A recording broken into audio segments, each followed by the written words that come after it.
વિદ્યાર્થી મિત્રો, આજે આપણે એક અગત્યના ટોપિકની ચર્ચા કરવાના છીએ જેનું નામ છે વક્રીભવન. આપણે વક્રીભવનની ઘટના હાઇગેન્સના સિદ્ધાંતની મદદથી સમજવાના છીએ. લાસ્ટ લેક્ચરની અંદર આપણે હાઇગેન્સનો સિદ્ધાંત જોયો હતો, પરાવર્તનની ઘટના પણ જોઈ હતી. જો તમને યાદ હોય તો હાઇગેન્સનો સિદ્ધાંત શું હતો કે તરંગ અગ્ર પરનો દરેક કણ સ્વયં સ્વતંત્ર એવા ગૌણ ઉદ્ગમ તરીકે વર્તે છે અને પોતાનામાંથી ગૌણ ગોળાકાર તરંગગ્રહોનું શું કરે છે? ઉત્સર્જન કરે છે. સૂક્ષ્મ સમયને અંતે આ ગૌણ ગોળાકાર તરંગગ્રહોને પરિસ્પર્શતું કાલ્પનિક પૃષ્ઠ એ નવા તરંગગ્રહનું શું આપે છે? સ્થાન અને સ્વરૂપ આપે છે. આ હાઇગેન્સનો સિદ્ધાંત હતો અને એના ઉપરથી પરાવર્તનની ઘટના આપણે જોઈ હતી. આપાત કોણ I બરાબર વક્રીભૂત કોણ આપાત કોણ I બરાબર પરાવર્તન કોણ R સાબિત કર્યો હતો. હવે આપણે વક્રીભવનની ઘટના જોવાના છે. હવે વક્રીભવનની ઘટના હાઇગેન્સના સિદ્ધાંતની મદદથી કઈ રીતે સમજી શકાય એની થોડીક આપણે વાત કરીએ. તો એના માટે જે રીતે પરાવર્તનની ઘટના સમજવા માટે આપણે પરાવર્તક સપાટી વિચારી હતી, એ રીતે વક્રીભવનની ઘટના સમજવા માટે આપણે એક પારદર્શક માધ્યમ વિચારીશું. બરોબર છે? એક વક્રીભવનકારક સપાટી વિચારીશું. એવી એક સપાટી વિચારી લઈએ. અહીંયા સમજી લો કે આ રીતની એક સપાટી છે. એ સપાટીને આપણે નામ આપી દઈએ સપાટી AB. આ જે છે એ વક્રીભવનકારક સપાટી છે, પારદર્શક માધ્યમ છે. ઓકે, પારદર્શક સપાટી છે. ઉપરનું માધ્યમ હવાનું માધ્યમ હોય સપોઝ, તો એને વક્રીભવનો N1, એની અંદર પ્રકાશનો વેગ જે છે v1, નીચેનું જે માધ્યમ છે એનો વક્રીભવનો N2 અને અહીંયા આગળ વેગ શું હશે? v2. એ ધ્યાન રાખવાનું છે કે ઉપરનું જે માધ્યમ છે એ પાતળું માધ્યમ છે. અહીંયા આપણે જે ઘટના વિચારીએ છીએ એ પાતળા માધ્યમમાંથી કયો વિચારીએ છીએ? ઘટ માધ્યમમાં. પ્રકાશનું જે આપાત તરંગગ્રહ છે એ પાતળા માધ્યમમાંથી કયો જવાનું છે? ઘટ માધ્યમમાં. એટલે કે ટૂંકમાં N1 લેસ ધેન શું હશે? N2 અથવા તો N2 ગ્રેટર ધેન શું હશે? N1. એટલે કે નીચેનું માધ્યમ ઘટ છે, ઉપરનું માધ્યમ પાતળું છે. પ્રકાશનું કિરણ પાતળા માધ્યમમાંથી કયો જઈ રહ્યું છે? ઘટ માધ્યમમાં. એવી એક ઘટના આપણે વિચારવાના છે. પરંતુ અહીંયા આપણે તરંગ અગ્ર પરથી વક્રીભવનની ઘટના સમજીશું. તો સેમ પોઝિશન પહેલાના જેવી જ. આ જે વક્રીભવનકારક સપાટી છે અથવા તો જે પારદર્શક સપાટી છે એના ઉપર એક આપાત તરંગ અગ્ર વિચારીએ. આ રીતનું, પહેલાની જેમ જ સેમ આ રીતનું. બરોબર? આ જે આપાત તરંગગ્રહ છે એ સપોઝ અહીંયા આગળ P બિંદુ પર સંપાત થાય છે. આપાત તરંગગ્રહને નામ આપી દઈએ આપણે PQ. બરોબર છે? ઓકે, આ જે તરંગગ્રહ છે આપણું કયું તરંગગ્રહ છે? તો આપાત તરંગગ્રહ. યાદ છે ને, ગઈકાલે સમજાવ્યું હતું. આપાત તરંગગ્રહ કઈ રીતે વિચાર્યું હતું આપણે? આ રીતે. યાદ છે? આ રીતે કોઈ તરંગગ્રહ અહીંયા આગળ આપાત થઈ રહ્યું છે. વાસ્તવમાં આવું સમતલ છે, પરંતુ આપણને માત્ર આ વિસ્તાર દેખાય છે એટલા માટે મેં વિસ્તાર અહીંયા બતાવેલો છે. ઓકે, હવે જરા જો કે આપાત તરંગગ્રહ જેવું t બરાબર 0 સમયે જે વક્રીભવનકારક સપાટી છે ત્યાં આગળ સંપાત થાય એટલે હવે એનું વક્રીભવન થશે. હવે આ માધ્યમમાં પ્રકાશના ગૌણ તરંગગ્રહોનું ઉત્સર્જન થશે. તો અહીંયા આગળ આપણે વિચારીએ, કારણ કે હવે વક્રીભવનકારક સપાટી છે. આપણે આગળ જે વિચાર્યું હતું પરાવર્તનની અંદર ત્યાં આગળ આમ આવતા હતા ગૌણ ગોળાકાર તરંગગ્રહો, પરંતુ હવે આ તરફ આવશે. તો આ તરફ આપણે વિચારીએ તો જેવા આપણે આપાત તરંગગ્રહ અહીંયા આગળ સંપાત થાય એટલે તરંગગ્રહ પરનો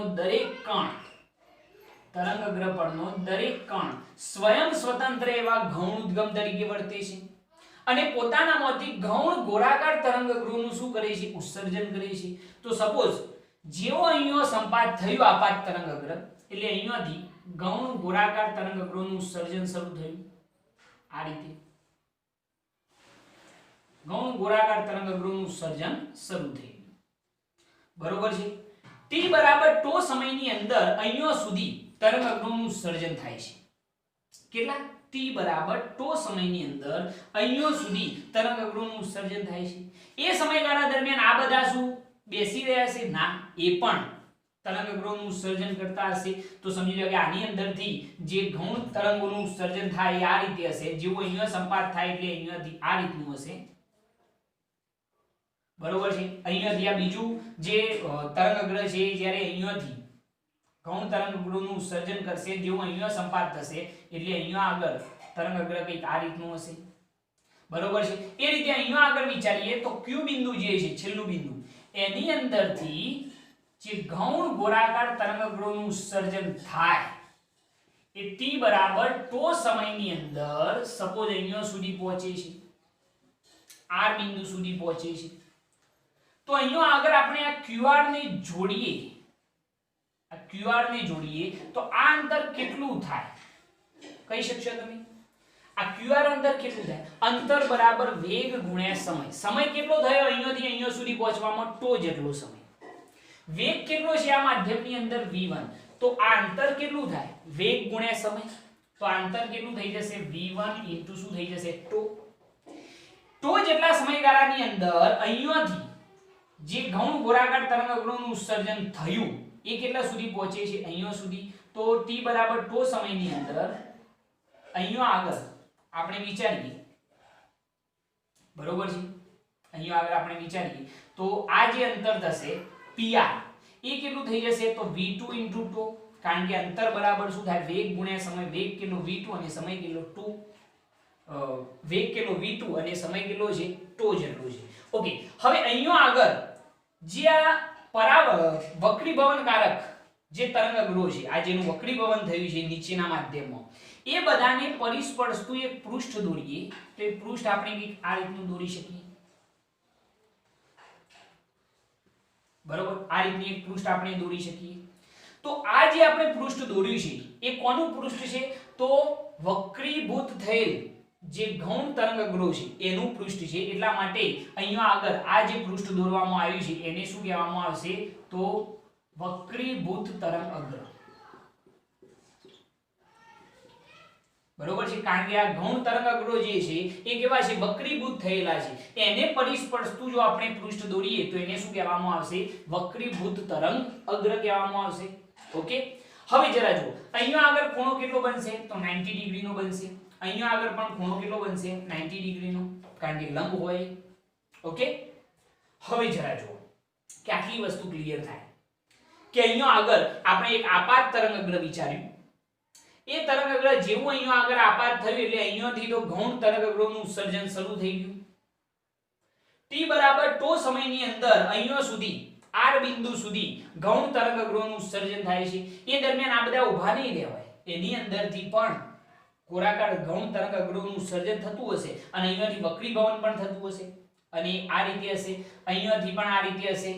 એ રીતે આ બિંદુમાંથી જે ગૌણ ગોળાકાર તરંગ અગ્રનું ઉત્સર્જન થયું એ t બરાબર ટો સમયની અંદર કેટલો પહોંચે છે? અહીંયા સુધી પહોંચે છે, બરોબર? તો આ અંતર કેટલું થાય? અંતર બરાબર વેગ ગુણ્યા સમય। વેગ v1, સમય કેટલો? ટો, તો v1 * ટો। અને આ અંતર કેટલું થાય? તો v2 * ટો થઈ જશે।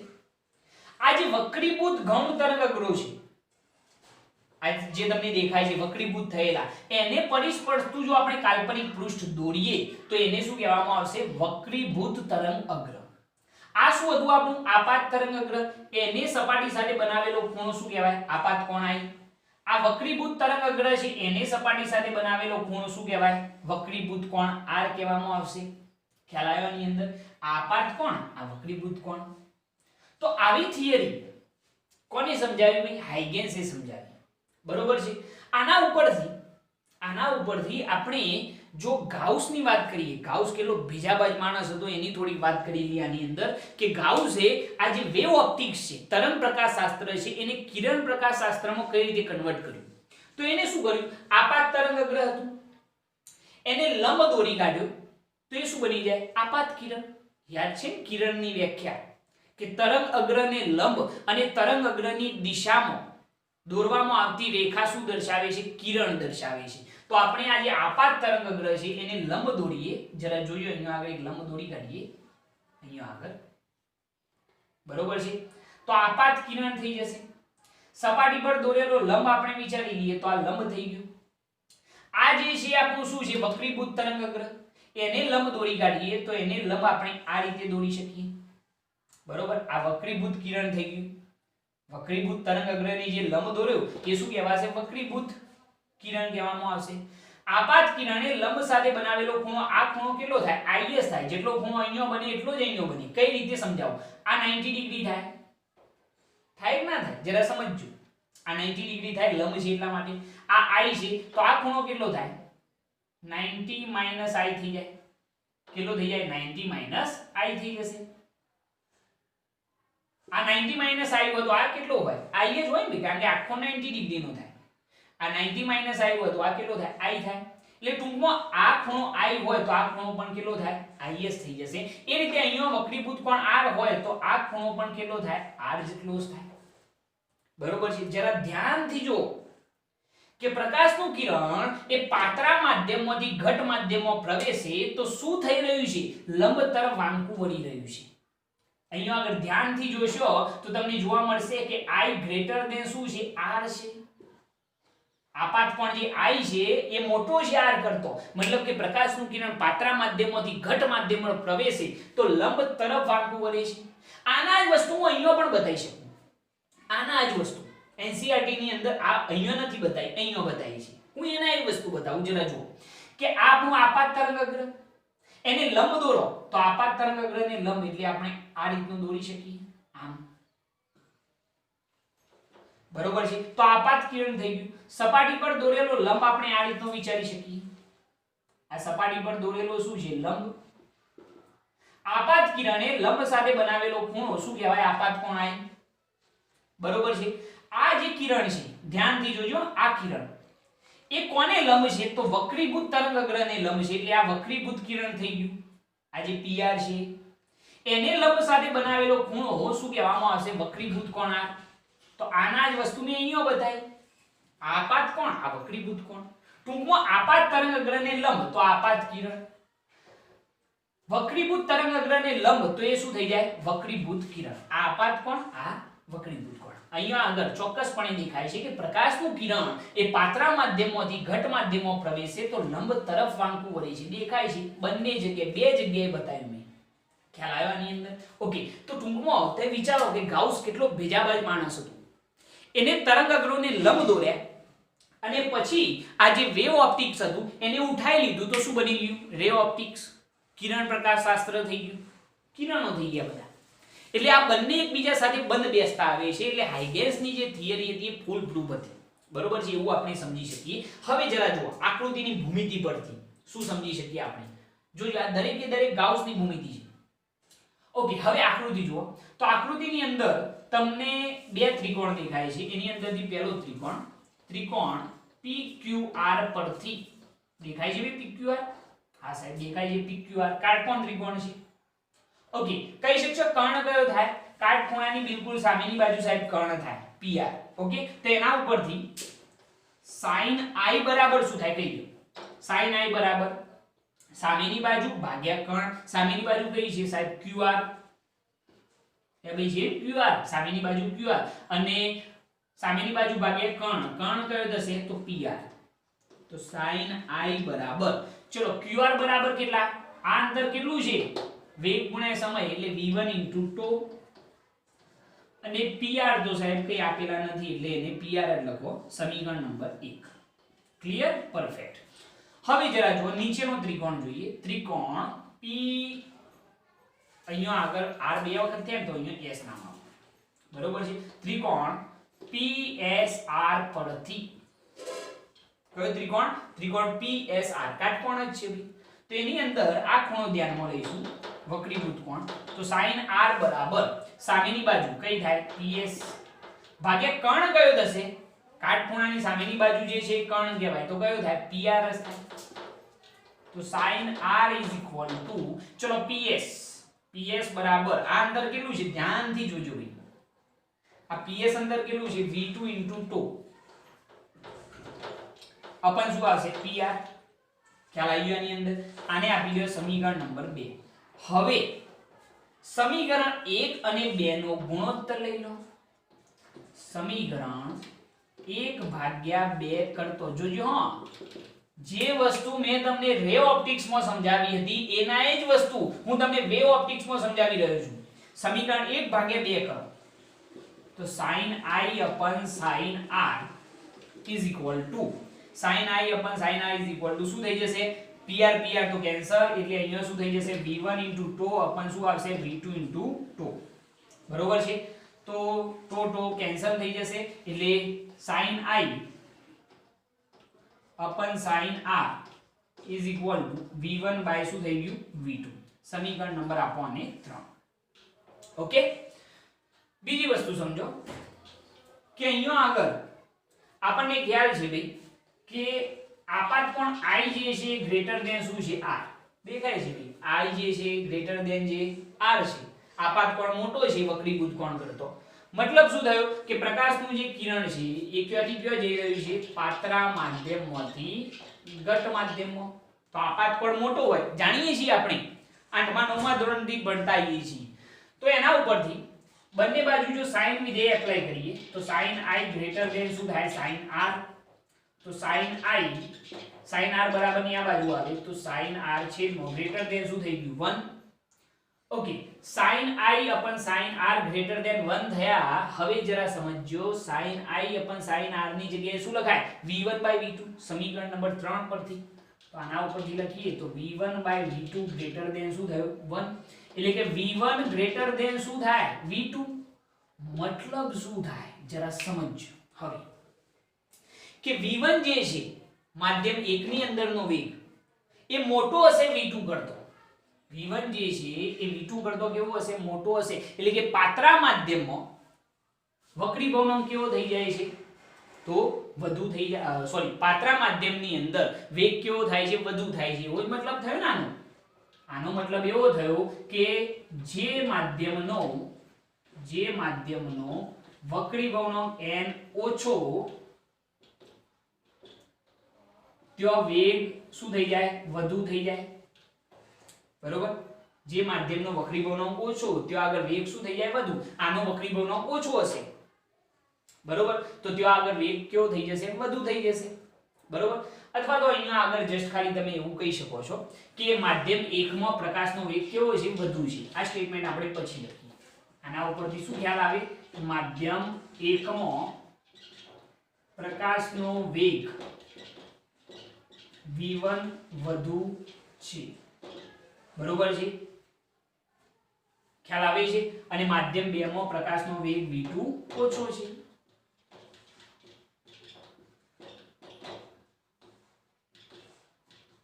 એવો આપણને ખ્યાલ આવે આ સૂત્ર ઉપરથી v1 ગ્રેટર ધેન શું થાય છે v2 ખ્યાલ આવ્યો આની અંદર ઓકે હવે જરા સમજો કે આપણે આ ક્યાંથી લાયા ખ્યાલ આવ્યો ને બે ત્રિકોણ ધ્યાનમાં લીધા પહેલો ત્રિકોણ PQR સિમ્બલ જે ભાઈ sin i બરાબર સામેની બાજુ ભાગ્યા કર્ણ અને ત્રિકોણ PSR એની અંદર પણ sin r બરાબર સામેની બાજુ ભાગ્યા કર્ણ બંનેનો ગુણોત્તર લઈ લો તો ઈઝીલી આ તમને સૂત્ર મળી જશે સમીકરણ 3 મળશે પહેલા અને પછી ખબર છે કે i ગ્રેટર ધેન r છે તો એના ઉપરથી v1 ગ્રેટર ધેન શું થઈ જાય v2 મતલબ કે માધ્યમ 1 માં પ્રકાશનો વેગ વધુ છે અને માધ્યમ 2 માં પ્રકાશનો વેગ કેવો છે ઓછો છે ખ્યાલ આવ્યો ની અંદર ઓકે હવે જરા જુઓ નોટ કરી લ્યો પહેલા આટલી વસ્તુ નોટ કરી લો એના પછી આગળ ચર્ચા કરીએ થોડીક કમ્પ્લીટ ખ્યાલ આવતો હશે આની અંદર હવે જો સ્નેહનો નિયમ સાબિત કરું છું ઓકે જવા દો ચલો હવે આની જરૂર નથી આની જરૂર હતી રવા દો sin i upon sin r બરાબર v1 by v2 આવું હતું ને ઓકે હવે જરા જુઓ કે હવે નિરપેક્ષ વક્રીભવનાંકની જે વાત હતી જાણો છો નિરપેક્ષ વક્રીભવનાંક ભૂલી તો નહીં ગયા ભાઈ નિરપેક્ષ વક્રીભવનાંક n બરાબર શું થાય શૂન્યાવકાશમાં પ્રકાશનો વેગ ભાગ્યા માધ્યમમાં પ્રકાશનો વેગ શીખ્યા હતા સાહેબ આવું શૂન્યાવકાશમાં પ્રકાશનો વેગ ભાગ્યા માધ્યમમાં પ્રકાશનો વેગ શું કહેવાય નિરપેક્ષ વક્રીભવનાંક તો ચલો માધ્યમ 1 માટે શું થાય n1 બરાબર શૂન્યાવકાશમાં પ્રકાશનો વેગ c1 upon આ માધ્યમમાં પ્રકાશનો વેગ શું છે v1 n1 બરાબર c upon v1 ચલો સેમ એ રીતે માધ્યમ 2 માટે વાત કરો તો n2 બરાબર c upon શું થઈ જાય v2 એટલે ભાઈ થાય કે ના થાય સાહેબ આની અંદર કોઈ નવી વાત નથી ઓકે હવે જરા જુઓ હું બંનેનો ગુણોત્તર લઈ લઉં n2 by n1 કરું n1 by n2 કરશો તોય ચાલશે કોઈ પ્રોબ્લેમ નહીં હો ભઈ ગભરાઈ ના જતા બરોબર n2 by n1 તો n2 by n1 ચલો n2 બરાબર શું લખીશું c upon v2 upon n1 બરાબર c upon v1 બરોબર એટલે કે આવું થશે v2 છેદમાં છેદનો છેદ અંશમાં એટલે v1 by v2 તો ચલો n2 by n1 બરાબર શું મળ્યું v1 by v2 ચલો v1 by v2 ની જગ્યાએ સમીકરણ નંબર 3 પરથી શું લખાય sin i upon sin r સમજજો v1 by v2 ની જગ્યાએ શું લખાય sin i upon sin r તો એની જગ્યાએ લખીએ તો v1 by v2 ની જગ્યાએ sin i upon sin r is equal to n2 by શું આવશે n1 ક્યાંથી લાયા સમીકરણ નંબર 3 પરથી સાહેબ શીખ્યા હતા એવું v1 by v2 ની જગ્યાએ ખાલી કિંમત લખી તો sin i upon sin r બરાબર n2 by n1 ક્રોસ ગુણાકાર કરજો જરા n1 into sin i is equal to n2 into શું થઈ જાય sin r યાદ આવ્યું ભઈ આ શું છે સાહેબ સ્નેલનો નિયમ છે આ શું છે સ્નેલનો નિયમ શું છે ભૈયા સ્નેલનો નિયમ યાદ આવ્યો n1 into sin i બરાબર n2 into sin r કઈ રીતે ઈઝીલી સાબિત કરી દીધું આવી વસ્તુ આપણે રે ઓપ્ટિક્સ ની અંદર પણ શીખ્યા હતા રે ઓપ્ટિક્સ ની અંદર પણ આ જ વસ્તુ મેં તમને સમજાવી હતી સ્નેલનો નિયમ n1 into sin i બરાબર n2 into sin r okay હવે જરા જુઓ એનાથી આગળ જો હું વાત કરું તો એક બીજી વસ્તુ હું તમને સમજાવી શકું અને એ છે ભાઈ તરંગ લંબાઈના ફોર્મમાં અહીંયા સુધી ઓકે વસ્તુ છે અહીંયા થિયરી પૂરી થઈ જાય પરંતુ જો તરંગ લંબાઈના અનુસંધાનમાં જો આપણે એને સમજવું હોય તો કઈ રીતે સમજી શકાય તો તરંગ લંબાઈના અનુસંધાનમાં સમજવું હોય તો વેગ બરાબર માધ્યમ 1 માટે જો હું વાત કરું જરા ધ્યાન રાખજો માધ્યમ 1 માટે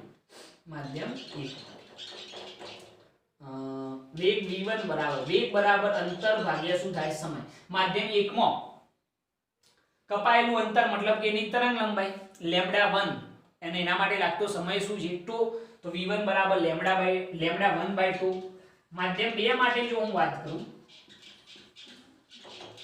તો v2 બરાબર λ2 શું થઈ જાય તો સમય તો બંનેમાં સેમ છે ભાઈ અહીંનો પણ સમય 2 અહીંનો પણ સમય 2 બરોબર છે તો તરંગ લંબાઈના ફોર્મમાં આપણે એને સમજવાનો પ્રયત્ન કરીએ તો v1 by v2 જો કરવામાં આવે તો v1 બરાબર શું લખાય λ1/2 તો કેન્સલ થઈ જાય ને એટલે v1 by v2 બરાબર λ1/2 આના ઉપરથી શું ખ્યાલ આવે છે ભાઈ સમીકરણ નંબર આપો આને જે આવતો હોય 4 બરોબર આના ઉપરથી ખ્યાલ એવો આવે છે કે માધ્યમમાં પ્રકાશનો વેગ એ તરંગ લંબાઈના શું હોય છે તો સમપ્રમાણમાં હોય છે સૌથી મહત્વની વસ્તુ જેડબલઈ નીટ માટે આ ઇમ્પોર્ટન્ટ વસ્તુ છે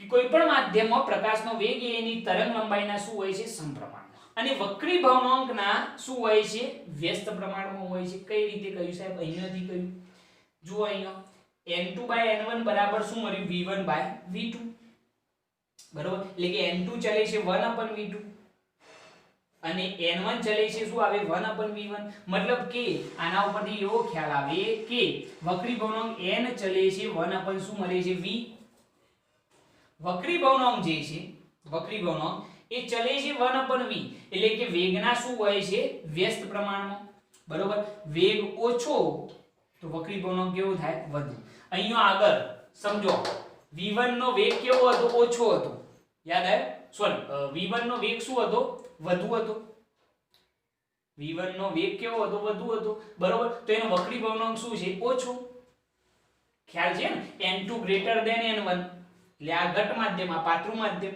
આનો વક્રીભવનાંક ઓછો આનો કેવો છે વધુ આનો વક્રીભવનાંક ઓછો હોય તો વેગ શું થઈ જાય વધુ થઈ જાય અહીંયા આગળ પ્રકાશનો વેગ વધુ થઈ જાય જો આને કાપેલું અંતર કેવું થાય છે વધુ અને આ માધ્યમમાં કપાયેલું અંતર કેવું થાય છે ઓછું એવો પણ ખ્યાલ આવે છે એની અંદર n ચલે છે 1 upon v બરોબર આના ઉપરથી તમે એવું કહી શકો કે n ચલે છે 1 upon v ચલે છે λ તો આવું લખી શકાય કારણ કે v ચલે છે λ તો વક્રીભવનાંક n ચલે છે 1 upon λ થઈ જાય જેટલી તરંગ લંબાઈ ઓછી એટલો વક્રીભવનાંક શું થઈ જાય વધુ થઈ જાય બરોબર છે તો આ વસ્તુ થોડી મહત્વની છે સમીકરણ નંબર 5 આપી દેવાની બરોબર આ સમીકરણ નંબર 4 યાદ રાખજો ખૂબ કામની વસ્તુ છે કે ભાઈ વેગ જે છે તરંગ લંબાઈના સમપ્રમાણમાં હોય અને વેગ જે છે વક્રી ભવનાંકના શું હોય છે વ્યસ્ત પ્રમાણમાં. તો વક્રી ભવનાંકના વ્યસ્ત પ્રમાણમાં શું આવશે તરંગ લંબાઈ પણ આવશે કારણ કે વેગ v ચલે છે લેમ્બડા છે. ખ્યાલ આવ્યો આની અંદર? આટલી વસ્તુ આની અંદર તમારે સમજવાની રહેશે. ઓકે, ખ્યાલ આવ્યો? અને અહીંયા સુધી થિયરી છે. આ વસ્તુ થોડી એક્સ્ટ્રા છે. JEE નીટ માટે તમે આને લખી શકો છો કે તરંગ લંબાઈના ફોર્મમાં એને કઈ રીતે સમજી શકાય. નોટ ડાઉન કરવાની. એના પછી થોડીક બીજી ચર્ચા કરીએ આની અંદર. ઓકે, હવે જરા સમજવાનો પ્રયત્ન કરજો કે આ જે સ્થિતિ આપણે પહેલા વિચારી એ પાત્રા માધ્યમમાંથી કયો છે ઘટ માધ્યમમાં. આપાત તરંગ અગ્ર જે છે એ પાત્રા માધ્યમમાંથી કયો જઈ રહ્યું છે ઘટ માધ્યમમાં. તો એ સ્થિતિની અંદર n2 n1 હતા. આ ઘટ માધ્યમ હતું, આ ઘટ માધ્યમ હતું અને આ શું હતું પાત્રું માધ્યમ. બરોબર. તો એ સ્થિતિની અંદર આપણે જોયું કે v1 જે છે પાત્રા માધ્યમની અંદર પ્રકાશનો વેગ વધુ અને ઘટ માધ્યમમાં પ્રકાશનો વેગ શું આવે છે ઓછો. ખ્યાલ આવે છે? મેં સમજાવ્યું ભાઈ કે n ચલે છે 1/v, જેટલો વક્રી ભવનાંક n ચલે છે 1/v. બરોબર. વક્રી ભવનાંક ઓછો હોય તો વેગ શું હોય વધુ હોય. n1 માધ્યમનો વક્રી ભવનાંક ઓછો તો વેગ શું થઈ ગયો વધુ થઈ ગયો. હવે થોડીક પરિસ્થિતિ હું ચેન્જ કરું. સપોઝ હું એવી વાત કરું કે જે તરંગ અગ્ર છે અથવા તો પ્રકાશનું જે કિરણ છે એ ઘટ માધ્યમમાંથી ક્યાં જતું હોય પાત્રા માધ્યમમાં. પ્રકાશનું કિરણ અથવા તો તરંગ અગ્ર એ ક્યાં જતું હોય ઘટ માધ્યમમાંથી પાત્રા માધ્યમમાં. તો સાહેબ સ્થિતિ શું બને જરા જોજો. બહુ સિમ્પલ વાત કરીશ, તમને ઈઝીલી ખ્યાલ આવી જશે. સમજી લો કે આ રીતનું આપણી વક્રી ભવનકારક સપાટી છે જેને આપણે નામ આપીએ AB. બરોબર છે. વક્રી ભવનકારક સપાટીને શું નામ આપીએ AB. કોઈ આપાત તરંગ અગ્ર અહીંયા વિચારીએ. બરોબર, જેને આપણે નામ આપી દઈએ PQ, પેલાની જેમ જ. તો આપાત તરંગ અગ્ર છે, નામ આપો તો આપી દેજો આપાત તરંગ અગ્ર. આપણને ખ્યાલ છે કે તરંગ અગ્ર પરનો દરેક કણ સ્વયં સ્વતંત્ર એવા ગૌણ ઉદ્ગમ તરીકે વર્તે અને પોતાનામાંથી ગૌણ ગોળાકાર તરંગ અગ્રોનું શું કરે છે ઉત્સર્જન. આને ઉત્સર્જન સ્ટાર્ટ કરી દીધું. જેવો આપાત થયો એટલે તરંગ અગ્રોનું ઉત્સર્જન સ્ટાર્ટ કરી દીધું. એ તરંગ અગ્રોનું ઉત્સર્જન કંઈક આ રીતનું હશે. બરોબર છે, આ રીતનું. એ સમયગાળામાં શું આના પરના બીજા કણો ઉભા રહ્યા હશે? ના સાહેબ, બધા જ કણો ગૌણ તરંગ અગ્રોનું ઉત્સર્જન કરતા હશે ને અહીંયાથી વક્રીભવન પામતા હશે આ રીતે. બરોબર છે, આ રીતે વક્રીભવન પામતા હશે. અહીંયા પણ આ રીતે વક્રીભવન પામતા હશે. અને એ સમયગાળામાં સમજી લો કે આપણે એમ કહીએ કે અહીંયાથી અહીંયા સુધી પહોંચવામાં એને લાગતો સમય કેટલો છે તો એટલા જ સમયગાળાની અંદર અહીંયાથી જે તરંગ અગ્રોનું ઉત્સર્જન થયું એ કેટલા સુધી પહોંચે છે? સપોઝ અહીંયા સુધી પહોંચે છે, r બિંદુ સુધી. બરોબર. જો આપણે આને જોડી દઈએ તો આ અંતર કેટલું થાય? આ અંતર કેવું હોય તો કેટલું થાય? હવે જરા જોજો કે આપણે અહીંયા આગળ વેગ કેવો હોય તો તમે v1 કહી શકો છો, કોઈ પ્રોબ્લેમ નહીં. એક જ મિનિટ આપણે જોઈ લઈએ. વેગ v1 કહી દઈએ. બરોબર, કોઈ પ્રોબ્લેમ નહીં. અહીંયા આગળ વક્રીભવનાંક n1 બરોબર, વેગ v1. આ ઘટ માધ્યમ છે, ધ્યાન રાખજો. અને નીચેના માધ્યમનો વક્રીભવનાંક n2 અને વેગ v2. એ ધ્યાન રાખવાનું કે અહીંયા આગળ સ્થિતિ શું છે તો n1 શું છે n2. ઉપરનું માધ્યમ ઘટ છે, નીચેનું માધ્યમ પાતળું છે. તો સ્થિતિ શું થાય જરા જોજો કે અહીંયાથી જે તરંગ અગ્રોનું ઉત્સર્જન થયું એ t બરાબર τ સમયની અંદર અહીંયા પહોંચે. એટલા સમયગાળાની અંદર અહીંયાથી જે ગૌણ તરંગ અગ્રોનું ઉત્સર્જન થાય એ ગતિ કરતું કરતું અહીંયા પહોંચે છે. તો આ અંતર કેટલું થાય સાહેબ? ઈઝી વસ્તુ v1 * τ. બરોબર છે. અહીંયા આગળ આ અંતર કેટલું થશે તો સાહેબ આ પણ ઈઝી વસ્તુ છે. આ અંતર કેટલું થશે તો v2 * τ. અહીંયાથી સપોઝ અહીંયા સુધી પહોંચે. આ જે વક્રીભૂત તરંગ અગ્રો છે એને પરિસ્પર્શતું કાલ્પનિક પૃષ્ઠ દોરીએ. પરિસ્પર્શતું કાલ્પનિક પૃષ્ઠ દોરીએ તો આ શું થઈ જાય આપણું વક્રીભૂત તરંગ અગ્ર પેલાની જેમ જ ભાઈ. બરોબર છે. હવે ખાલી ડિફરન્સ શું આવે? આ આપણો ખૂણો કયો? આપાત તરંગ અગ્ર છે એટલે આપાત કોણ i. આ ખૂણો શું થઈ જાય? વક્રીભૂત કોણ. આ 90 ડિગ્રી હશે, આ પણ કેટલો હશે 90 ડિગ્રી હશે, એ આપણને ખ્યાલ છે કારણ કે લંબ હોય, બરોબર છે। હવે જરા જુઓ કે આના જ વસ્તુ અહીંયા બતાવી છે, પરંતુ અહીંયા પ્રકાશનું કિરણ એ પાત્રા માધ્યમમાંથી ઘટ માધ્યમમાં, પ્રકાશનું આપાત તરંગગ્ર એ પાત્રા માધ્યમમાંથી ઘટ માધ્યમમાં જતું હતું, અહીંયા શું થાય છે ઘટ માધ્યમમાંથી પાત્રા માધ્યમમાં જાય છે। જો આપણે અહીંયા આગળ વિચારીએ તો એક જ વસ્તુનો ફેરફાર થયો, શું ફેરફાર થયો જરા વિચારીએ સાહેબ। અહીંયા આગળ એવો ખ્યાલ આવે કે અહીંયા જે તરંગગ્રહનું ઉત્સર્જન થયું એને કાપેલું આ અંતર ઓછું થઈ ગયું અને આ અંતર વધુ થઈ ગયું, દેખાય છે આ ઓછું છે ને આ વધુ છે। અહીંયા આગળ શું હતું, આ વધુ હતું પાત્રા માધ્યમમાં, અહીંયા આગળ અંતર વધુ કપાતું હતું અને અહીંયા ઓછું। એ જ વસ્તુ અહીંયા થઈ કે ઘટ માધ્યમની અંદર અંતર કેવું કપાયું ઓછું અને પાત્રા માધ્યમમાં અંતર કેવું કપાયું વધુ, મતલબ કે આ પરિસ્થિતિ ઉલટાયેલી છે, સમજો છો। પાત્રા માધ્યમમાં અંતર વધુ કપાય, આ માધ્યમનો વક્રીકોણ ઓછો છે, ધ્યાનથી જુઓ n2 લેસ ધેન છે, બરોબર। એટલે અહીંનો વક્રીકોણ ઓછો તો અહીંયા અંતર વધુ કપાય, અહીંયા અંતર ઓછું કપાશે કારણ કે આનો વક્રીકોણ કેવો છે વધુ છે, n1 માધ્યમ ઘટ છે, બરોબર। ખ્યાલ આવ્યો આની અંદર? ઓકે। હવે જરા જુઓ કે અહીંયા આગળ જો હું કિરણ પ્રકાશ શાસ્ત્ર એપ્લાય કરું, આટલી વસ્તુ તમારા માટે ઇનફ છે, બરોબર। હવે જરા જુઓ કિરણ પ્રકાશ શાસ્ત્ર જો એપ્લાય કરું તો શું થાય, જરા ધ્યાન રાખજો, સમજી લો કે આપાત તરંગગ્ર અહીંયા આગળ લંબ દોરો તો આ શું બની જાય ભાઈ આપાત કિરણ।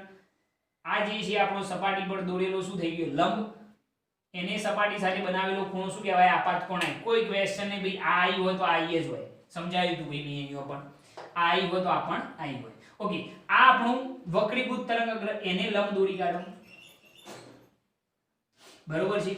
તો અહીંયા આગળ શું થાય, વક્રીભૂત તરંગગ્રને લંબ દોરીએ તો આ વક્રીભૂત કિરણ, એને લંબ સાથે બનાવેલો ખૂણો શું કહેવાય વક્રીભૂત કોણ r। ધ્યાનથી જુઓ કે અહીંયા આગળ i લેસ ધેન r છે, અહીંયા i ગ્રેટર ધેન r હતો કારણ કે પાત્રા માધ્યમમાંથી ઘટ માધ્યમમાં જતું હતું તો આપાત કોણ મોટો, વક્રીભૂત કોણ નાનો, પરંતુ અહીંયા શું થાય છે જો આપાત કોણ નાનો થઈ જાય, વક્રીભૂત કોણ કેવો થઈ જાય મોટો થઈ જાય, i લેસ ધેન r થઈ જાય। ખ્યાલ આવે છે આની અંદર? i લેસ ધેન r કેમ થયો, કારણ કે પ્રકાશનું આપાત તરંગગ્ર એ ઘટ માધ્યમમાંથી ક્યાં જાય છે પાત્રા માધ્યમમાં, એટલે i લેસ ધેન r થઈ ગયો। બાકી બધી વસ્તુ પેલાના જેવી, કોઈ ચેન્જીસ નહીં। પેલો આપણે આની અંદર સમજીએ પાત્રા માધ્યમમાંથી ઘટ માધ્યમ, એના એ જ વસ્તુ અહીંયા પણ એપ્લાય કરી શકાય। ખ્યાલ આવે છે? અહીંયા આગળ પણ તમારી સ્થિતિ બતાવી બતાવી શકો છો। આ આપણું આપાત તરંગગ્ર જોજો, આ વસ્તુ બતાવીએ અહીંયા, આ આપણું આપાત તરંગગ્ર અહીંયા લંબ દોરો, સોરી અહીંયા આગળ આપાત તરંગગ્રને લંબ, તો આપણું શું થઈ ગયું ભાઈ આપાત કિરણ, આ સપાટી પર દોરેલો શું છે લંબ, બરોબર છે। આ સપાટી પર દોરેલો શું છે લંબ, જરા ધ્યાનથી જોજો। તો અહીંયા આગળ આ ખૂણો જે બને આપાત કોણ r i થઈ જશે અને આ જે છે આપણું એ વક્રીભૂત તરંગગ્ર છે એને લંબ દોર્યા, બરોબર। તો આ શું થઈ જશે r થઈ જશે, એટલે આપાત કોણ i જે છે એ લેસ ધેન શું હશે r હશે, આપાત કોણ નાનો હશે, વક્રીભૂત કોણ કેવો હશે મોટો હશે। ખ્યાલ આવી ગયો એની અંદર? અહીંયા થોડું વધારે દેખાશે તમને, ખબર પડી આની અંદર? એવું હોય તો આને થોડું ટૂંકાઈ દેવાનું અને અહીંયા આગળ લંબ દોરી કાઢવાનું। ખ્યાલ આવ્યો આની અંદર? ઓકે। અહીંયા આગળ થોડું આ રીતનું કરશો ને એટલે તમને વધારે ખ્યાલ આવશે। જો એ ઓકે, અહીંયા s નામ હતું તો આ જુઓ r જે છે એ કેવો થઈ ગયો મોટો અને i કેવો થઈ ગયો નાનો, i લેસ ધેન શું થઈ ગયું r। અહીંયા આગળ ખૂણો 90 ડિગ્રી, આ અંતર કેટલું v2 * 2, ઓકે। ખ્યાલ આવ્યો?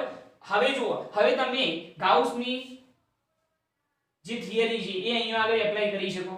i લેસ ધેન r થઈ ગયો, પ્રકાશનું કિરણ એ અહીંયા આગળ કયા માધ્યમમાંથી કયા માધ્યમમાં જઈ રહ્યું છે તો ઘટ માધ્યમમાંથી પાત્રા માધ્યમમાં, તો શું થાય તો લંબથી દૂર જાય। અહીંયા આગળ જુઓ, અહીંયા શું થતું હતું, જો પ્રકાશનું કિરણ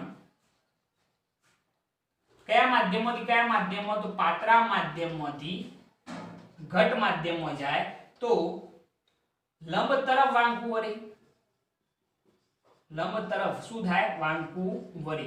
આવું તમે 8મા ધોરણથી ભણતા આવો છો। અને અહીંયા આગળ શું થયું, પ્રકાશનું કિરણ ઘટ માધ્યમમાંથી પાત્રા માધ્યમમાં જાય તો લંબથી કેવું જાય દૂર જાય। ઘટ માધ્યમમાંથી પાતળા માધ્યમમાં જાય તો લંબથી કેવું જાય છે? દૂર જાય છે. સાબિત થઈ ગયું નહીં બી? બરોબર. હવે વિચારો કે આ કેટલી ભેજાબાજ માણસોનું કામ છે આ, કે વેવ ઓપ્ટિક્સ જે છે હાઇગેન્સે સમજાવ્યું અને ગાઉસે એની જે થિયરી હતી એ આના ઉપર એપ્લાય કરી દીધી અને વેવ ઓપ્ટિક્સ ઉઠાઈ લ્યો તો શું બની જાય? રે ઓપ્ટિક્સ બની જાય.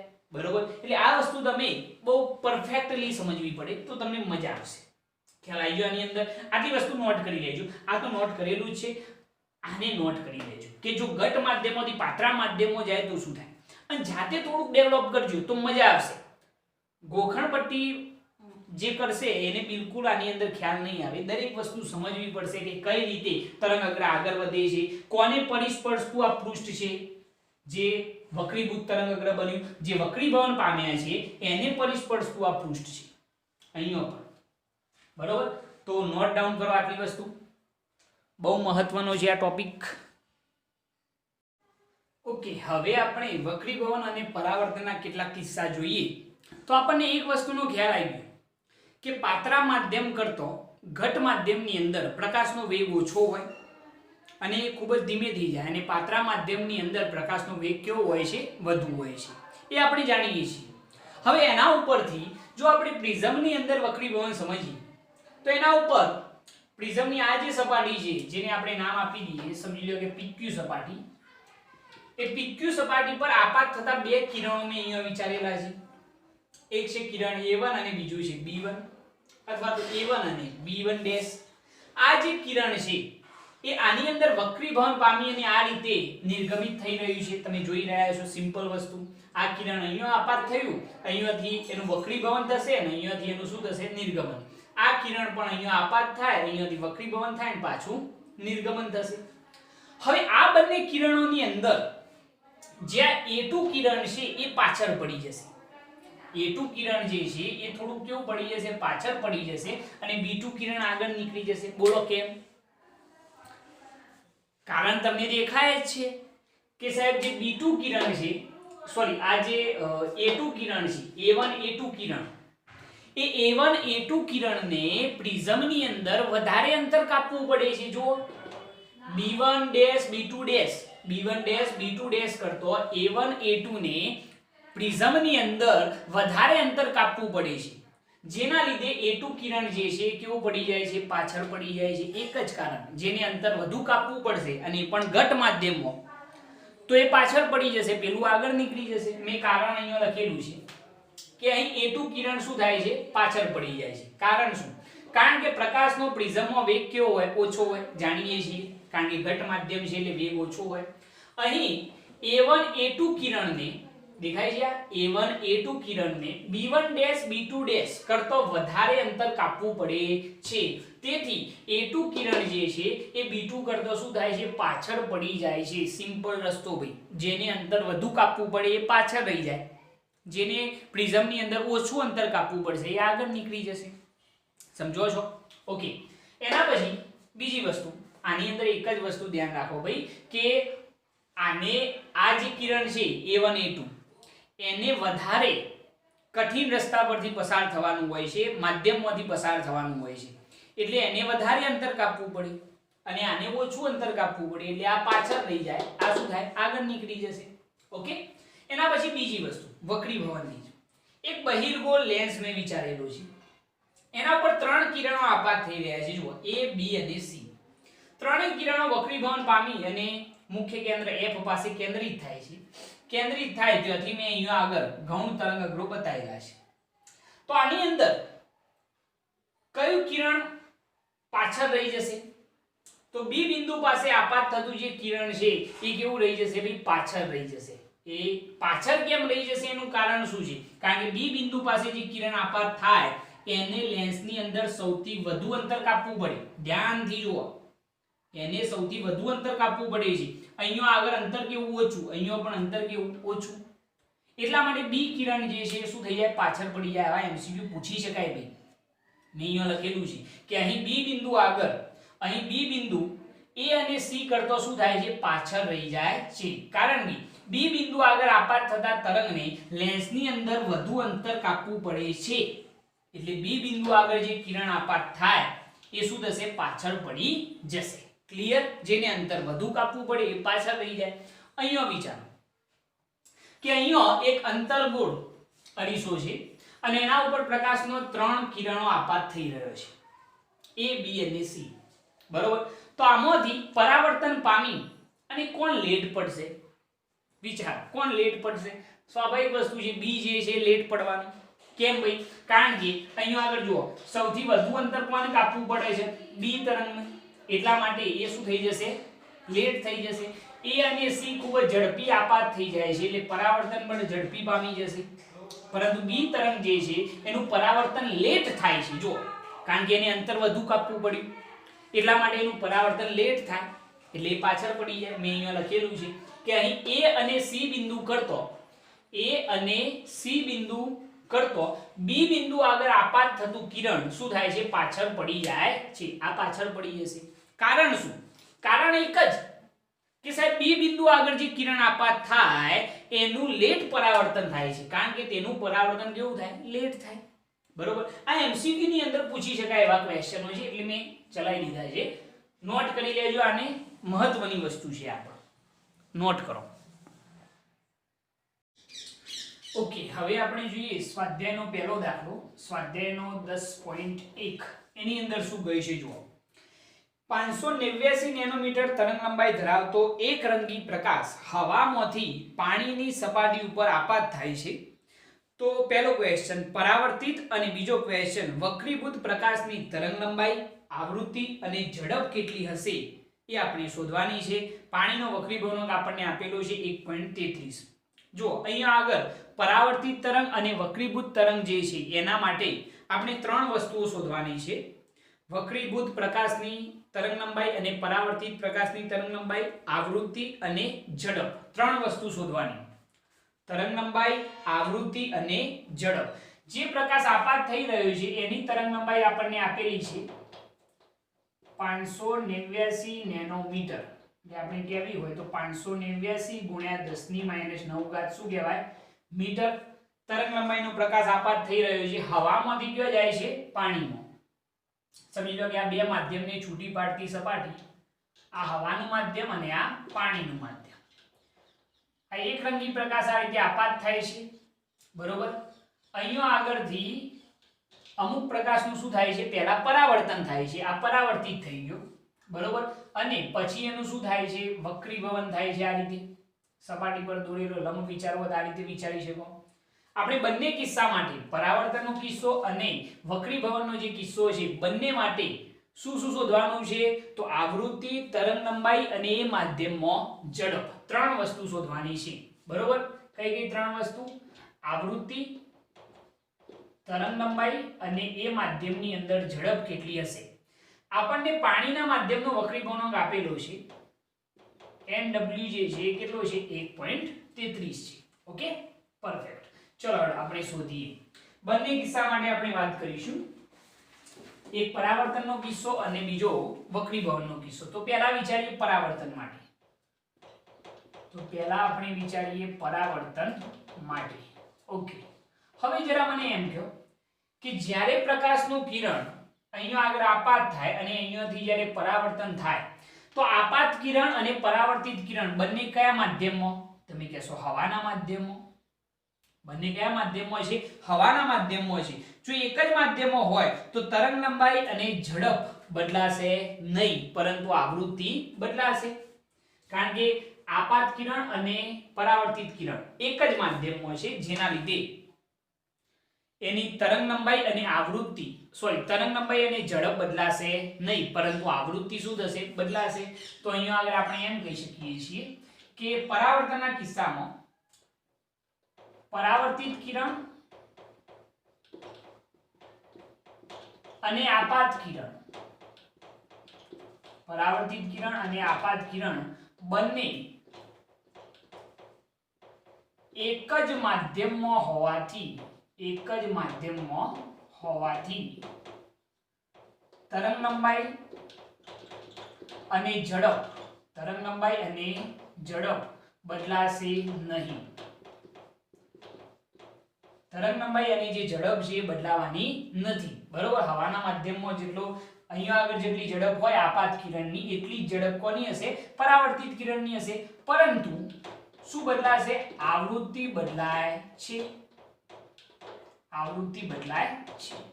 ઓકે, તો આપણને ખ્યાલ આવી ગયો ભાઈ કે પરાવર્તિત કિરણ અને આપાત કિરણ એક જ માધ્યમમાં છે. આ કિસ્સો પરાવર્તનનો કિસ્સો છે. તો આપાત કિરણ અને પરાવર્તિત કિરણ એક જ માધ્યમમાં હોવાથી તરંગ લંબાઈ અને ઝડપ બદલાવાની નથી. તો તરંગ લંબાઈ કેટલી થાય? તરંગ લંબાઈ લેમ્ડા બરાબર જેટલી તરંગ લંબાઈનું કિરણ આપાત થઈ રહ્યું છે એટલી જ તરંગ લંબાઈનું કિરણ શું થશે? પરાવર્તિત થશે. તો તરંગ લંબાઈ લેમ્ડા બરાબર કેટલી થઈ જશે? 589 નેનોમીટર. એટલે કેટલી થઈ જાય? 589 ગુણ્યા 10⁻⁹ મીટર. બરોબર છે. એની જે ઝડપ છે એ શૂન્ય અવકાશમાં અથવા તો હવામાં જેટલી ઝડપ હોય એટલી રહેશે. શૂન્ય અવકાશમાં ઝડપ કેટલી હોય? 3 ગુણ્યા 10⁸. એટલી ને એટલી પરાવર્તિત થતું જે તરંગ છે એની પણ હશે. તો પરાવર્તિત તરંગની ઝડપ અથવા તો પરાવર્તિત કિરણની ઝડપ આપણે જો કહેવી હોય તો ઝડપ v બરાબર શું હશે? c 3 ગુણ્યા 10⁸ મીટર પર સેકન્ડ. આ રીતે પણ લખી શકો છો અથવા તો તમે આ રીતે પણ એને સાબિત કરી શકો છો. અથવા વક્રી ગુણક n બરાબર શું આવે? c/v. હવે જોજો આપાત કિરણ અને પરાવર્તિત કિરણ એક જ દિશામાં.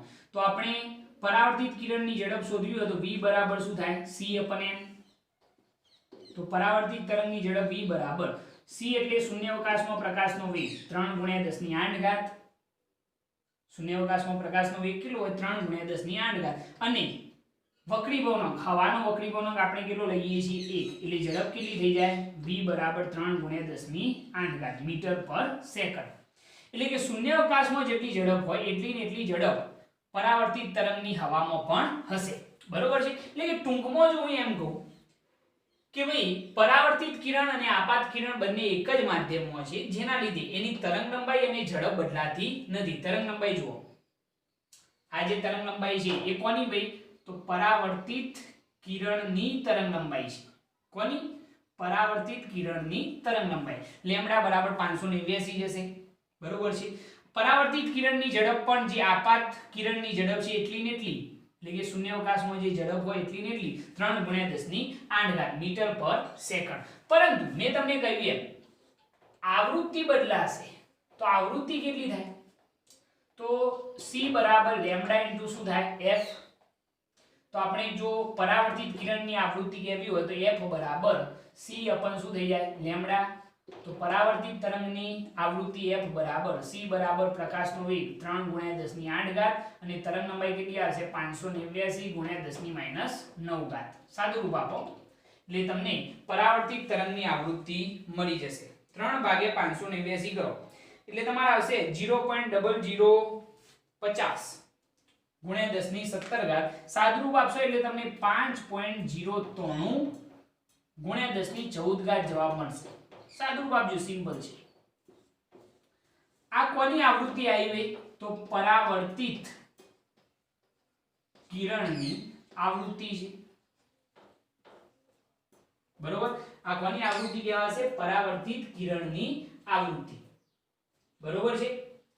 પરાવર્તિત કિરણની આવૃત્તિ જે કેટલી આવશે? 5.03 ગુણ્યા 10⁻14. તો આ પહેલો ક્વેશ્ચન સોલ્વ થઈ ગયો કે પરાવર્તનના કિસ્સા માટે કઈ કઈ બે વસ્તુ અચળ? તો માધ્યમ બદલાતું નથી. પરાવર્તિત કિરણ અને આપાત કિરણ બંને કેવા? એક જ માધ્યમમાં. જેના લીધે કઈ બે વસ્તુઓ અચળ રહેશે? તો તરંગ લંબાઈ અને ઝડપ બંને કેવી રહેશે? અચળ રહેશે, બદલાશે નહીં. પરંતુ આવૃત્તિ બદલાશે એ આપણે શોધી કાઢી. જુઓ, તરંગ લંબાઈ એમના એમ અને ઝડપ પણ એમના એમ જ રહે છે. બે રીતે મેં સમજાવી છે. અને આવૃત્તિ જે છે બદલાય છે. પરાવર્તિત કિરણની જે આવૃત્તિ છે એ કેટલી થઈ જાય છે? તો 5.03 ગુણ્યા 10⁻14 હર્ટ્ઝ. ઓકે. હવે જરા જુઓ, બીજો કિસ્સો આપણને શું કહ્યું છે કે વક્રીભૂત કિરણ માટે. બરોબર. બીજો કિસ્સો કેના માટે છે? ક્વેશ્ચન જોજો કે વક્રીભૂત પ્રકાશની તરંગ લંબાઈ, આવૃત્તિ અને ઝડપ શોધવાની છે. હવે વક્રીભૂત જે પ્રકાશ છે એની આવૃત્તિ બદલાશે નહીં, બાકી બધી વસ્તુ બદલાશે. અહીંયા આગળ બીજો કિસ્સો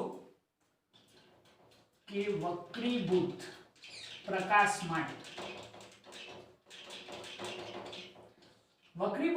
માટે આવૃત્તિ બદલાશે નહીં, બાકી બધી વસ્તુ ચેન્જ થશે, જસ્ટ ખાલી આવૃત્તિ નહીં બદલાય, આવૃત્તિ એના જ રહેશે. એટલે વક્રીભૂત પ્રકાશ કયા માધ્યમમાં હશે સમજો છો? પાણીના માધ્યમમાં. પાણીનો વક્રીભવનાંક આપણને આપેલો છે 1.33, બરોબર. એટલે આવૃત્તિ તો બદલાશે નહીં, એટલે આવૃત્તિ હવામાં જેટલી હતી એટલી ને એટલી જ રહેશે. એટલે Fw બરાબર એટલી ને એટલી રહેશે. કેટલી રહેશે? જે હવામાં હતી એટલી ને એટલી, આટલી ને આટલી, એટલે કેટલી થશે? 5.093 ગુણ્યા 1014 હર્ટ્ઝ, બરોબર છે. એટલે આવૃત્તિ બદલાશે નહીં, એટલી ને એટલી રહેશે. પરંતુ કઈ કઈ વસ્તુઓ ચેન્જ થશે? તો એક ઝડપ બદલાશે અને બીજી તરંગ લંબાઈ બદલાશે. તો આપણે સૌપ્રથમ ઝડપ શોધવાનો પ્રયત્ન કરીએ. તો n બરાબર c/v સૂત્રનો જો આપણે યુઝ કરીએ તો પાણીની અંદર જો આપણે ઝડપ મેળવવી હોય તો v બરાબર c અપન શું થઈ જાય? n. તો પાણીની અંદર ઝડપ v બરાબર c બરાબર 3 ગુણ્યા 10 ની 8 ઘાત અને n બરાબર પાણીનો વક્રીભવનાંક, કારણ કે વક્રીભૂત કિરણ કયો છે? પાણીની અંદર, એટલે આપણે પાણીનો વક્રીભવનાંક લખવો પડશે, જે કેટલો આવશે? 1.33. તો પાણીની અંદર જે ઝડપ છે એ કેટલી મળશે? સાદુરૂપ આપવાનું, સાદુરૂપ આપશો તમે એટલે તમને જવાબ મળશે 2.26 ગુણ્યા 10 ની 8 ઘાત. 2.26 ગુણ્યા 10 ની 8 ઘાત મીટર પર સેકન્ડ. આ પાણીની અંદર જે પ્રકાશ છે એની આપણને ઝડપ મળી ગઈ. હવે રહી વાત એની તરંગ લંબાઈ શોધવાની. તો c બરાબર લેમ્ડા ઇન્ટુ f, એના ઉપરથી જો લખીએ c બરાબર લેમ્ડા ઇન્ટુ f પરથી જો આપણે માધ્યમની અંદર વાત કરતા હોય વેગ, તો v બરાબર શું લખાય? Lambda into f. જો આપણે તરંગ લંબાઈ શોધવી હોય તો લેમ્ડા બરાબર v અપન શું થઈ જાય? f થઈ જશે. આ જે આવૃત્તિ છે એ કયો આગળ હશે? પાણીની અંદર. તરંગ લંબાઈ પણ કોની મળશે? પાણીની અંદર. તો લેમ્ડા w બરાબર, એટલે કે પાણીની અંદર તરંગ લંબાઈ, ચલો પાણીની અંદર વેગ કેટલો?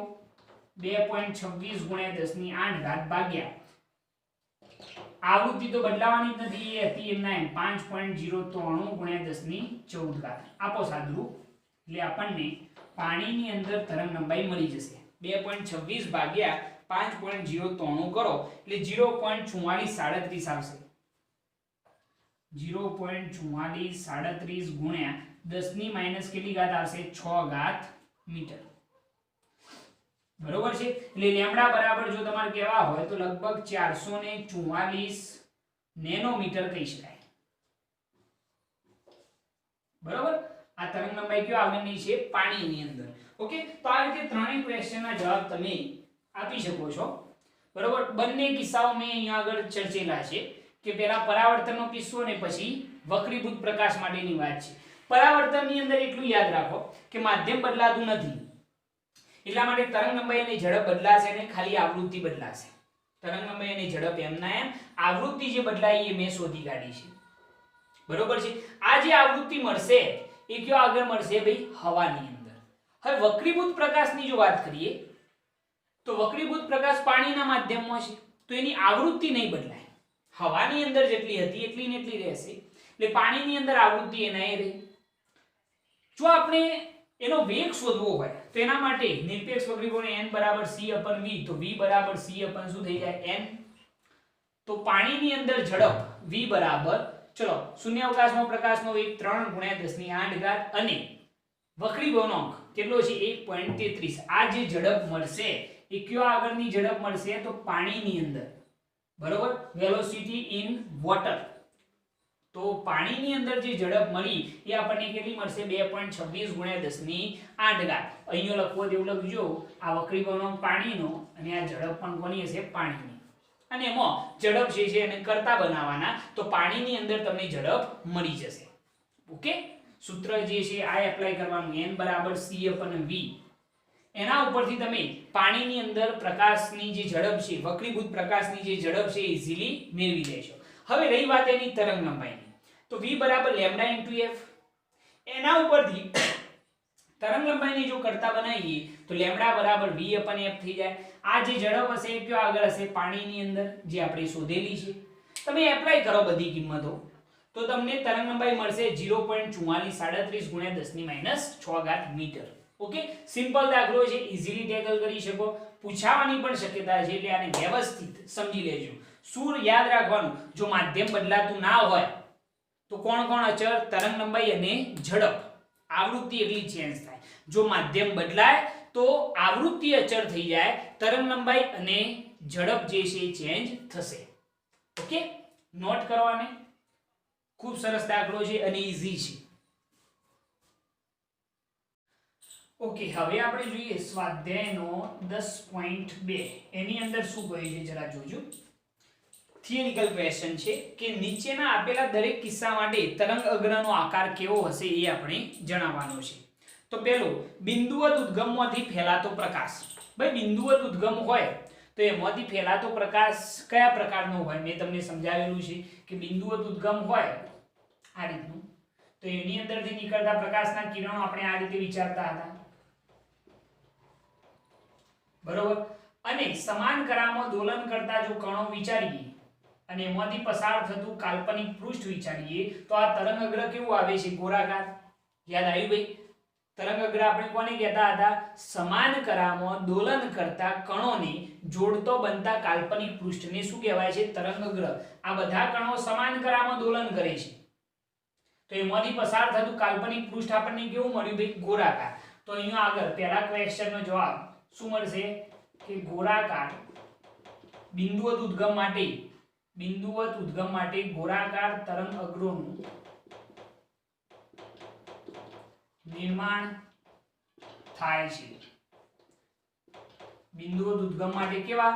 ગોળાકાર તરંગ અગ્રોનું નિર્માણ થાય છે. ઓકે, એના પછી બીજો ક્વેશ્ચન કે બહિર્ગોળ લેન્સમાંથી નિર્ગમન પામતો પ્રકાશ કે જ્યારે બિંદુવત ઉદ્ગમ તેના કેન્દ્ર પર મૂકેલ હોય તો શું થાય? બહિર્ગોળ લેન્સના કિસ્સામાં બિંદુવત ઉદ્ગમ ક્યાં મૂકેલું હોય? લેન્સના મુખ્ય કેન્દ્ર પર મૂકેલું હોય તો એ સ્થિતિની અંદર શું થાય? જો બિંદુવત ઉદ્ગમને ટૂંકમાં વસ્તુને બહિર્ગોળ લેન્સના કયો આગળ મૂકવામાં આવે? મુખ્ય કેન્દ્ર. બહિર્ગોળ લેન્સના મુખ્ય કેન્દ્ર F પર મૂકવામાં આવે તો લેન્સ દ્વારા અથવા લેન્સમાંથી વક્રીભવન પામી નિર્ગમન પામતા કિરણો કેવા હોય છે? તો મુખ્ય અક્ષને સમાંતર હોય છે. જાણીએ છીએ આપણે મુખ્ય અક્ષને કેવા હોય? સમાંતર હોય છે. આવા કિરણો સમતલ તરંગ અગ્રોનું નિર્માણ કરે છે.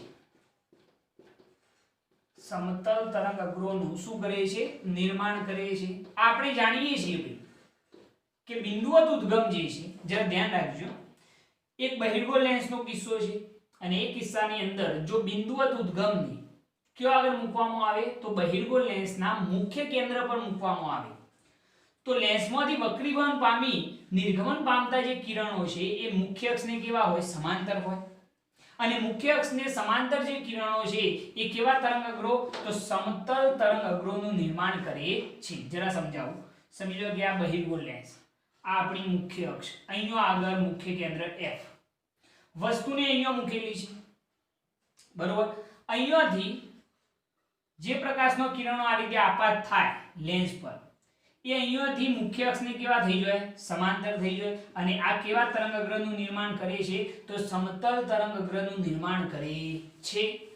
ખ્યાલ આવી ગયો આની અંદર? તો ક્વેશ્ચન એવો જ હતો કે બિંદુવત ઉદ્ગમ તેના કેન્દ્ર પર મૂકેલ હોય તો કેવા તરંગ અગ્રો? તો સમતલ તરંગ અગ્રોનું નિર્માણ થાય છે એવું આપણે કહી શકીએ છીએ.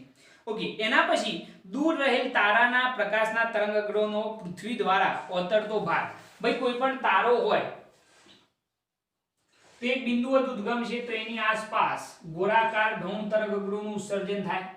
પરંતુ પૃથ્વી પરથી જો વિચારવામાં આવે તો આ તરંગ અગ્રોનો એક નાનકડો ભાગ જ પૃથ્વી દ્વારા આપણને મળતો હોય છે અથવા પૃથ્વી દ્વારા ઓતરતો હોય છે. તો એના પરથી જો કેવું હોય તો દૂર રહેલ તારા દ્વારા ઉત્પન્ન થતા તરંગ અગ્રો સમતલ તરંગ અગ્રો લેવામાં આવે છે. યાદ રાખજો કે દૂર રહેલ જે તારો છે એ તારા દ્વારા ઉત્પન્ન થતા જે તરંગ અગ્રો છે એ કેવા તરંગ અગ્રો હશે તો સમતલ તરંગ અગ્રો લેવામાં આવે છે. તો આ ત્રણેય ક્વેશ્ચનના જવાબ થઈ ગયા અને ત્રણ એકદમ ઈઝી છે ભાઈ. બરોબર કે બિંદુવત ઉદ્ગમ હોય તો કેવા ગોળાકાર ગૌણ તરંગ અગ્રોનું નિર્માણ થશે. જો વસ્તુ અથવા તો બિંદુવત ઉદ્ગમ કેન્દ્ર પર મૂકેલ હોય તો એના દ્વારા કયા પ્રકારના તો સમતલ તરંગ અગ્રોનું નિર્માણ થશે. અને કોઈ તારો હોય અને પૃથ્વી પરથી એને જોવામાં આવે તો એના દ્વારા પૃથ્વી પર સમતલ તરંગ અગ્રોનું નિર્માણ થશે. બરોબર છે. જનરલી આપણે દૂર રહેલ જે બિંદુવત વસ્તુ હોય એના દ્વારા જે તરંગ અગ્રોનું નિર્માણ થાય એ કયા પ્રકારના હોય સમતલ તરંગ અગ્રો જ હોય. બરોબર છે. લખી કાઢવાને, નોટ ડાઉન કરવાની, બહુ મહત્વની વસ્તુ છે.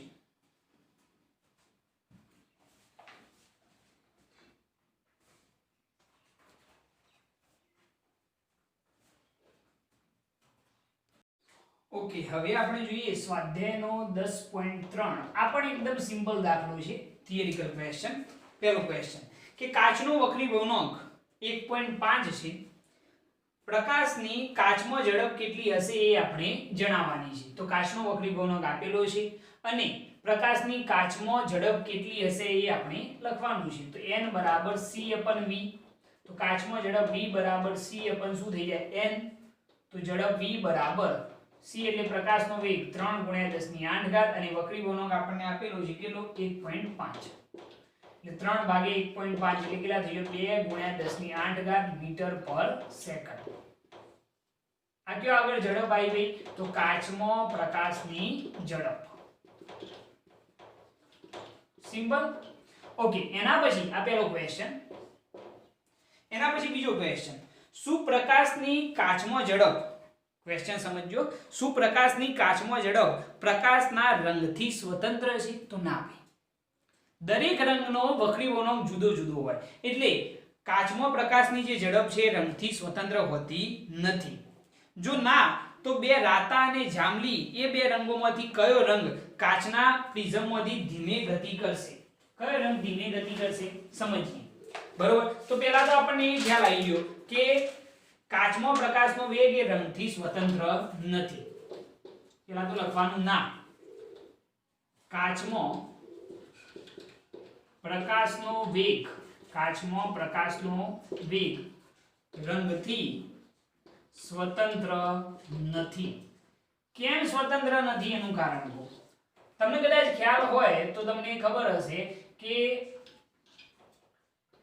જાંબલી રંગનો જે વક્રી ભવનાંક છે એ રાતા રંગના વક્રી ભવનાંક કરતો કેવો છે ભાઈ વધુ છે. વક્રી ભવનાંકને હું μ વડે દર્શાવું છું, તમે n વડે પણ દર્શાવી શકો. જાંબલી રંગનો વક્રી ભવનાંક એ રાતા રંગ કરતો કેવો છે ભાઈ વધુ છે. જાની વાલી પીનારા. જાંબલી રંગનો વક્રી ભવનાંક વધુ છે, રાતા રંગનો વક્રી ભવનાંક કેવો છે ઓછો છે. તમને ખ્યાલ હશે કે μ બરાબર અથવા તો μ ચલે છે 1/ શું આવે v.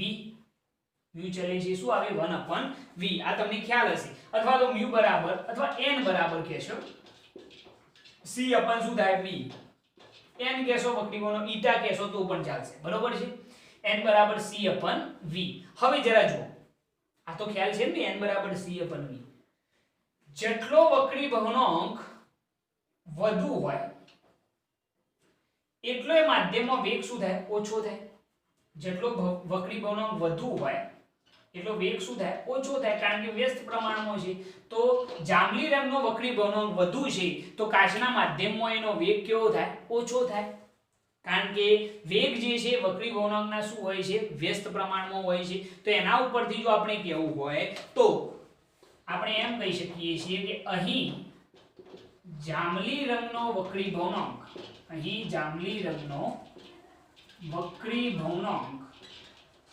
રાતા રંગ કરતો, જાંબલી રંગનો વક્રી ભવનાંક રાતા રંગ કરતો કેવો હોય છે તો વધુ હોય છે. જાંબલી રંગનો જે વક્રીભવનાંક છે એ રાતા રંગ કરતો કેવો હોય છે વધુ હોય છે, જેથી જાંબલી રંગની ઝડપ કાચના માધ્યમમાં કેવી હોય છે ઓછી હોય છે. કાચના માધ્યમમાં કેવી હોય છે ઓછી હોય છે, જ્યારે રાતા રંગની ઝડપ કાચના માધ્યમમાં કેવી હોય છે તો વધુ હોય છે. ખ્યાલ આવી ગયો આની અંદર? ઓકે, તો મેં અહીંયા આગળ શું વાત કરેલી છે જરા એક્ઝેક્ટ સમજજો કે વક્રીભવનાંક જે છે એ વક્રીભવનાંક n = c/v થાય. આપણને ખ્યાલ છે કે જાંબલી રંગનો વક્રીભવનાંક એ રાતા રંગ કરતો કેવો છે ભાઈ વધુ છે. તો એના ઉપરથી ખ્યાલ આવે કે ભાઈ વક્રીભવનાંક જેટલો વધુ હોય એટલી ઝડપ શું થાય ઓછી થાય. આપણને ખબર છે કે જાંબલી રંગનો વક્રીભવનાંક વધુ છે તો કાચના માધ્યમમાં એની ઝડપ કેવી હશે ઓછી હશે. મેં અહીંયા લખેલું છે કે અહીં જાંબલી રંગનો વક્રીભવનાંક રાતા રંગ કરતો કેવો છે વધુ હોય છે, જેથી જાંબલી રંગની ઝડપ કાચના માધ્યમમાં કેવી હોય ઓછી હોય. જેનો વક્રીભવનાંક વધુ હોય એની ઝડપ શું થાય ઓછી થાય. બરોબર છે. જ્યારે રાતા રંગની ઝડપ એ કાચના માધ્યમમાં કેવી હશે વધુ હશે, કારણ કે રાતા રંગનો વક્રીભવનાંક ઓછો છે. વક્રીભવનાંક ઓછો હોય તો ઝડપ શું થાય વધી જાય. બરોબર. એટલે આપણે એમ કહી શકીએ છીએ કે કાચમાં પ્રકાશનો જે વેગ છે એ રંગથી સ્વતંત્ર હોતો નથી. ખ્યાલ આવી ગયો આની અંદર? આ સ્વાધ્યાયનો 10.3 છે અને મોસ્ટ આઈએમપી ક્વેશ્ચન છે, એટલે આને વ્યવસ્થિત જોઈ લેજો અને નોટ કરી લેવાની.